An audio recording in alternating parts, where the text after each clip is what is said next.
Hello, we're speaking to Glenn Snyder, Vice President of Corporate FP&A at Digital Realty. Glenn, welcome. Thank you very much for having me, Jack. Glenn, let's find out first a little bit about Digital Realty. Tell us about this company. I know you're San Francisco based. I know it's a technology company, but tell us, give us a nice overview. Yeah, so Digital Realty is a data center REIT, and a REIT is real estate investment trust. So we own properties all over the world. In fact, we own over 210 data centers in 36 metros and 15 countries. And in those properties are data centers, which are effectively warehouses of servers. And so everything that sits on the cloud or internal corporate servers, everything that you're doing that would be cloud related is really done within a data center. So now, Glenn, you arrive 3 years ago, and what is the challenge? What are you tasked with? So when I first started, it was really to build out the corporate FP&A team, and one of the big focuses was to be able to analyze and report the most accurate and impactful data in order to influence decision making, and that is really the core focus of any FP&A team. And I think that we've really been able to do that. We've developed a lot of great thought partnerships with our business leaders and been able to really integrate finance into the decision-making process. And we could measure that by seeing the business leaders at our firm come to us so that we're able to opine and vet data and ideas before they actually get to the executives to make a decision. Part of what we've been asking finance leaders is that as their FP&A teams perform and analyze the data and look at the data, whether they've come forward with new metrics or whether there's a data set maybe that was it brought to the attention of the organization at large. Is there anything like that comes to mind? Well, I think before I got here, the company knew what the key metrics were, and they were working on those. What we really did is we added a new dimension of that data where we brought additional discipline and transparency to make sure that business leaders really understood the drivers of what was behind that data, but also what that data meant to the company. And we really started having conversations around financial data. And that was the big thing, is that, being that we're financial planning and analysis, we start and end with our financials.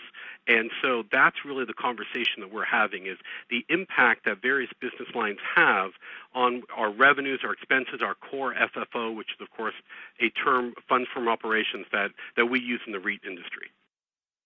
We know that the FP&A team needs to be tightly integrated today, but how do you achieve that? Well, it starts by building trust. That is the most important thing. And you build trust by being a good partner where you are providing information on time and accurately. That could be through reporting or just answering ad hoc questions as they come up. But then it goes, if you really want to get to that thought partnership stage, it's about being proactive.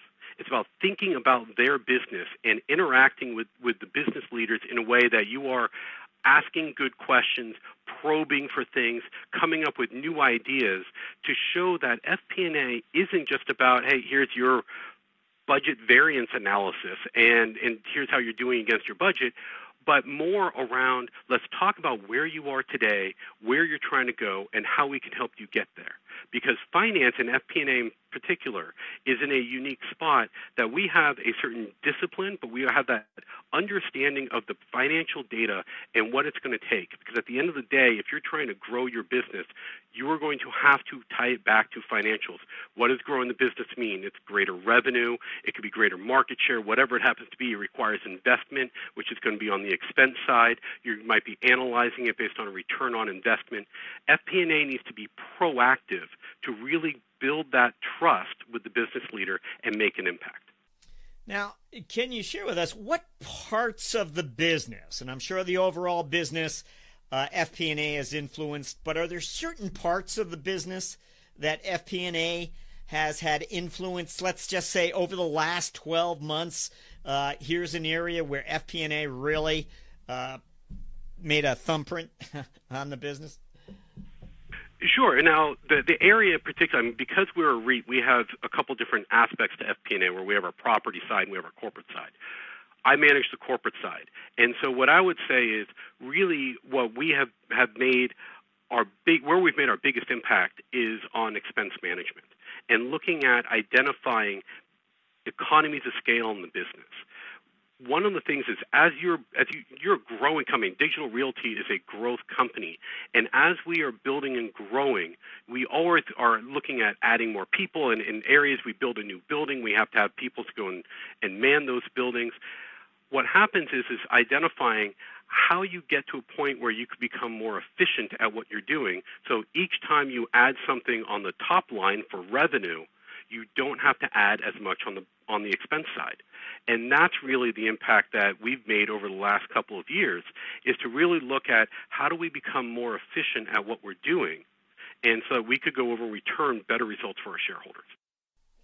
Now, you mentioned, just to get specific with expense management, was it that expenses just weren't visible enough inside the company? And maybe it was a new dashboard, maybe it was a new, configuration where these numbers just became more visible to certain groups of employees. I don't know. Does anything like that happen? Well, so when I first joined, that was one of the things that I was asked to build out, was this corporate FP&A team, because we were doing reports at an executive level. And the executives were responsible for managing their teams. But there wasn't anything being done at lower levels, so the people were actually working out in the individual properties or managing an individual cost center or managing projects. And what we did is we pushed the data down to them. We started creating reports on a monthly basis so that people can understand down to the GL account level. But then we also inserted ourselves so that we didn't have to worry about the business leaders working directly with accounting. Because accounting, they do a fantastic job at what they do, but they kind of speak what I like to call accountingese. And when they start talking about accruals and things, sometimes business leaders don't know what the accountants are talking about. FP&A sits in between the two. So we work as that translator, and we really get to help drive that additional understanding into what's behind the numbers, what they mean, so to really help those business managers manage their business in a much better way and be much more accountable to their own budget. Well, Glenn, I think I promised you 3 questions, so we're gonna end with this one. Over the next 12 months, what are your priorities as an FP&A leader? Well, it's really to do a better job. I don't know, we do this today where we have driver data and metrics of here's what's going on in the business, and we have our financial data, and we report on both.